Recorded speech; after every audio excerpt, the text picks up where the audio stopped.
No retribution from Donald Trump. That's the story. Trump says he has an obligation to be open and available to the press and insists he is not looking for retribution.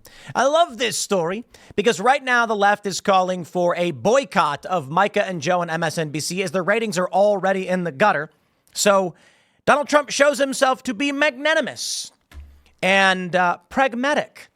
Now, I do think we're going to need some retribution and accountability for criminals. But as for the media, okay, I think it makes sense.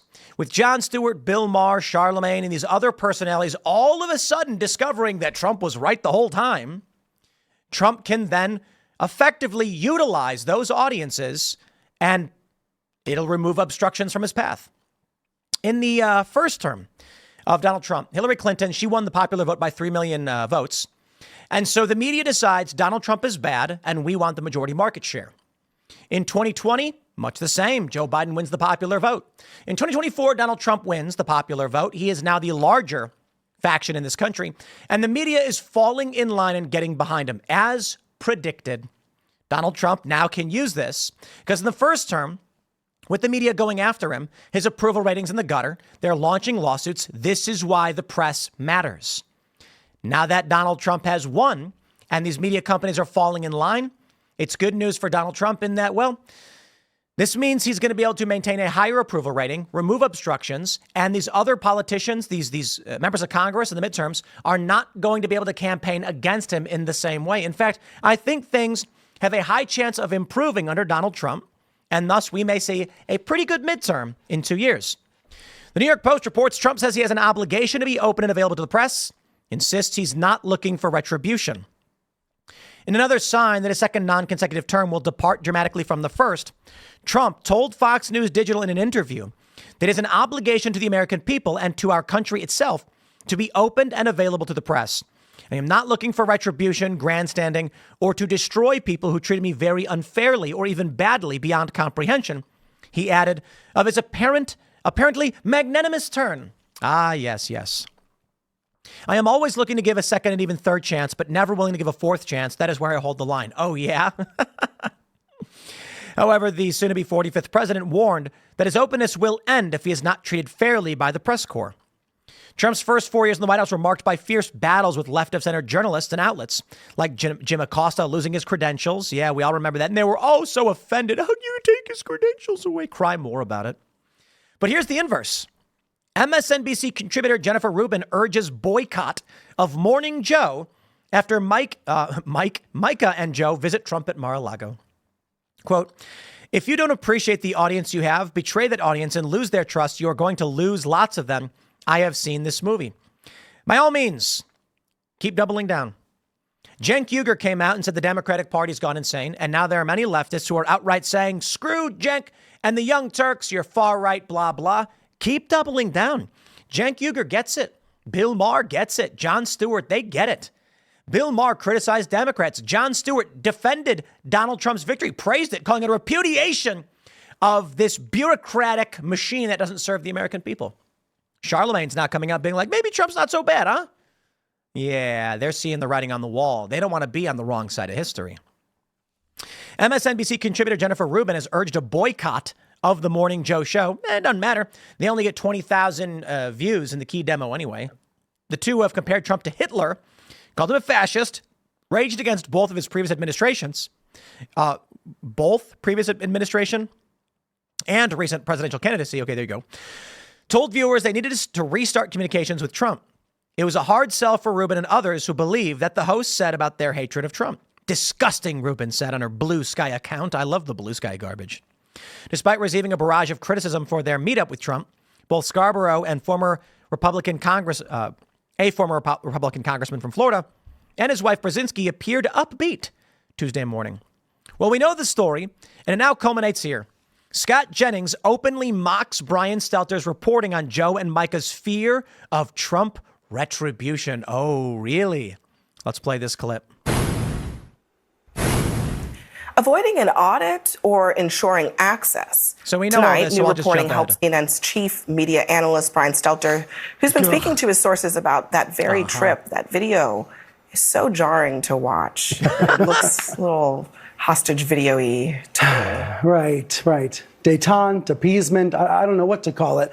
Joe and Mika didn't say much about it today, but according to my sources, they believed, they credibly were concerned that they faced governmental and legal harassment. Credibly were concerned. You see the weasel words? With this incoming administration. Essentially, that they feared retribution, and that's partly why they sought out this meeting. What kind of retribution are we talking about here? I think there's a wide spectrum, and to be fair to Brzezinski and Scarborough, they're not the only MSNBC hosts or the only, the word journalist is complicated because they're more like personalities, but there are a number of journalists at places like the AP and other big news outlets that are concerned about retaliation in the coming months. Anything from IRS audits to lawsuits and things like that. There are media outlets bulking up on lawyers, thinking about having more libel insurance, those sorts of things. Now, I don't know exactly what the specific concern Joe and Mika had was or wasn't, but they're not the only MSNBC personalities worried about retaliation. However, they are the only ones to go down to Mar-a-Lago and have a meeting. Yeah, Scott, you were shaking your head. I mean, isn't it possible, too, that they're just two people who are so full of themselves, so full of self-aggrandizement, that they would feel like that they would be personally Scott, don't tell anyone, but some of their colleagues feel that way. Well, basically Scott's saying they're so arrogant, they think they are the personal targets of Trump.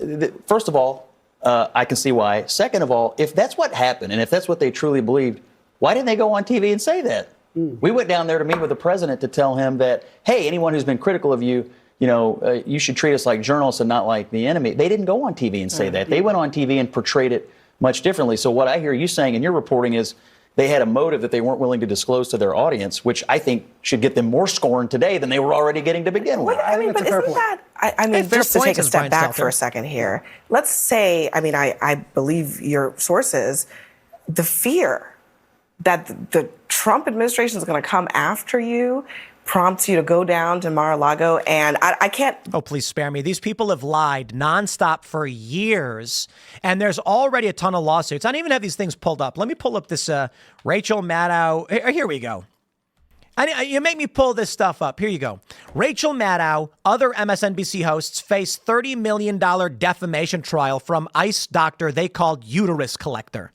These people are terrified about accountability for their lies and manipulations. Donald Trump is going to be able to go after all of these people, and he's no longer being obstructed by fake charges. So he should. I'm glad he is. And spare me your grandstanding about, oh, no, they're so scared. Well, they should be scared because they did things wrong.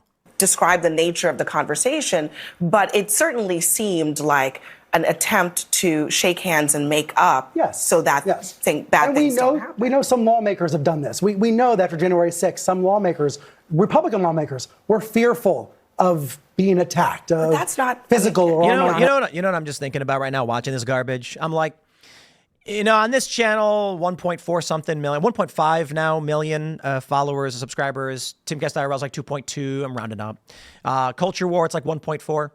I'm not the biggest show in the world, but I'm looking at Brian Stelter. I'm like, here's this guy who has been going on TV for years, and why has he not been able to muster up a larger viewership? Why do you guys watch me? Could it be that I don't make obvious lies that are easily debunked? And the only thing you can try and go after guys like Brian Stelter is the lowest common denominator of morons? Yeah, that's probably it. The reason why CNN's ratings are in the gutter is because people are not that stupid.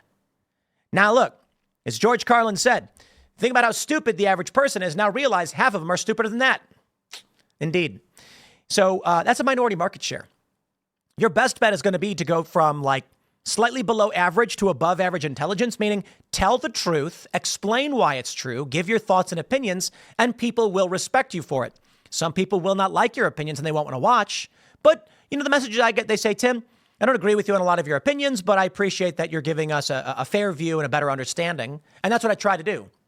Not Brian Stelter, not Abby Phillips. These people are either too stupid or completely unwilling, and thus you get lies and manipulations. But I do think, my friends, a large component is stupidity. They lack the perspicacity to break down complex situations, and they blindly believe what they hear from the government. That's why the government very much likes dumb people in media. That explains Brian Stelter. Well, Donald Trump says he's going to be magnanimous and fair. And so when Micah and Joe meet with him, he's like, look, stop lying about me. And they probably said, fine. They're scared. I agree. But CNN's trying to frame it as though they're scared unjustly. No, they're scared because they did wrong. We'll see how everyone else feels. I'll leave it there. Smash the like button. Share the show with everyone you know. More segments to come. Follow me on X and Instagram at Timcast, and we'll see you all shortly.